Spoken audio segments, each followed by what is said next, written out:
sekarang gubernurnya Anies Baswedan mundur karena waktunya sudah habis. Digantikan oleh PLT, PJ, penjabat Pak Heru Budi. Ya. Pertanyaannya, iya kalau Heru Budi mau melanjutkan Formula E. Kalau tidak, uang komitmen fee yang 500 miliar lebih tadi, jadi kerugian negara dong. Artinya di sini yang apa yang disampaikan oleh Pak Ahya terbantahkan semua. Bagaimana menjawab itu? Baik, bismillahirrahmanirrahim. Assalamualaikum warahmatullahi wabarakatuh.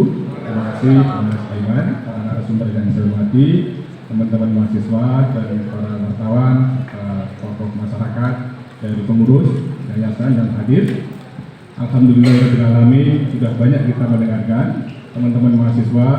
Saya kira ini adalah suatu hal yang luar biasa. Kuliah hampir 1 semester dari perspektif tata negara, keuangan negara, sampai hukum pidana. Dan pertanyaan mendasarnya sebetulnya mengapa kita berdiskusi pada kesempatan hari ini. Tentunya kita bermaksud agar proses penegakan hukum itu berjalan secara independen, secara akuntabel, secara kredibel, dan secara profesional. Dan yang kedua, saya kira satu hal yang penting adalah jangan sampai Anies ini dianaskan. Penjara. Ya, saya kira ada kesamaan karena atmosfer politiknya kuat. Ini menarik nih. Anies dengan Anas ada kesamaan.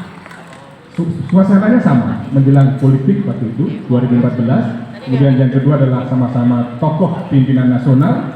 Kemudian yang ketiga, kalau kita lihat kasusnya pada waktu itu adalah kasus Herir dan lain-lain, bahkan sampai seprindik yang bocor, tapi kemudian kesalahan-kesalahan lain bisa ditemukan.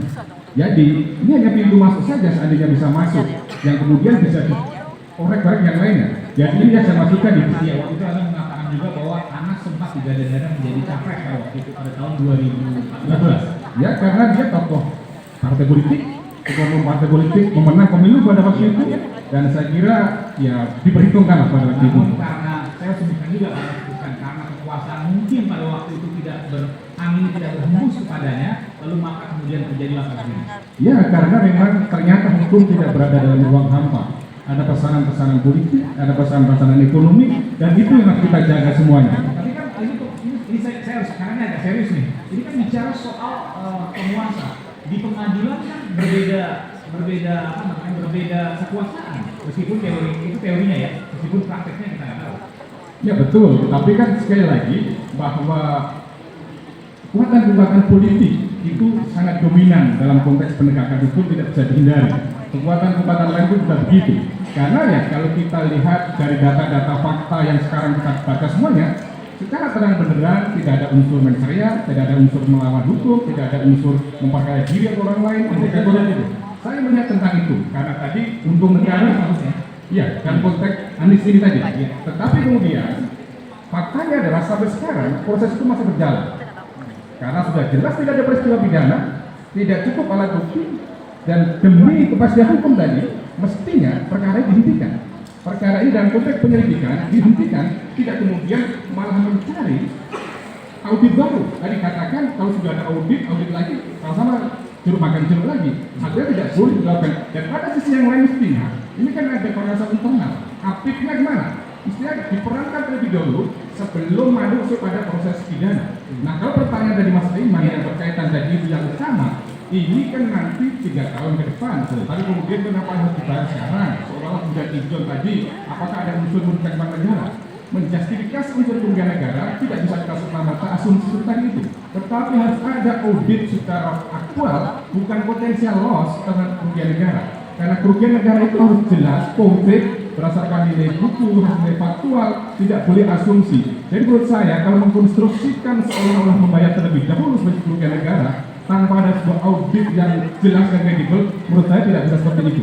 Jadi menurut saya kalau seandainya mengatakan dengan pembayaran Ijon ini sudah kemudian dianggap sebagai korupsi, menurut saya bukan tidak termasuk unsur korupsi tadi itu, kerugian negara tidak masuk. Karena apa?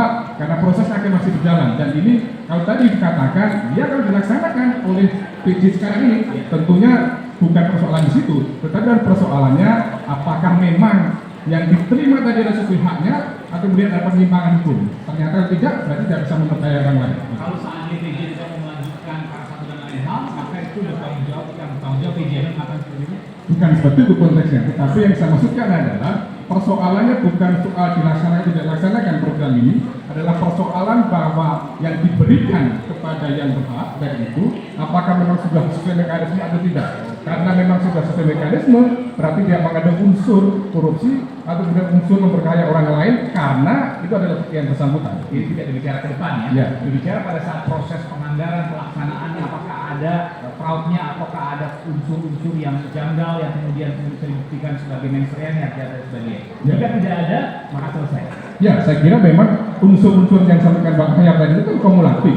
Unsur subjektifnya, unsur objektifnya harus terpenuhi. Antara lain niat jahatnya, kemudian memperkaya diri orang lain dan melawan hukumnya harus terpenuhi. Kalau secara kumulatif tidak terpenuhi, maka tidak bisa dikonstruksikan sebagai pasal 2, pasal 3, dan ada 8 jenis tindak pidana korupsi dalam Undang-Undang Tipikor. Tidak ada yang bisa kemudian mengkonstruksikan perbuatan tadi sebagai sebuah tindak pidana korupsi. Terima kasih. Kita berikan tepuk tangan untuk saya ingin memberikan kesempatan pada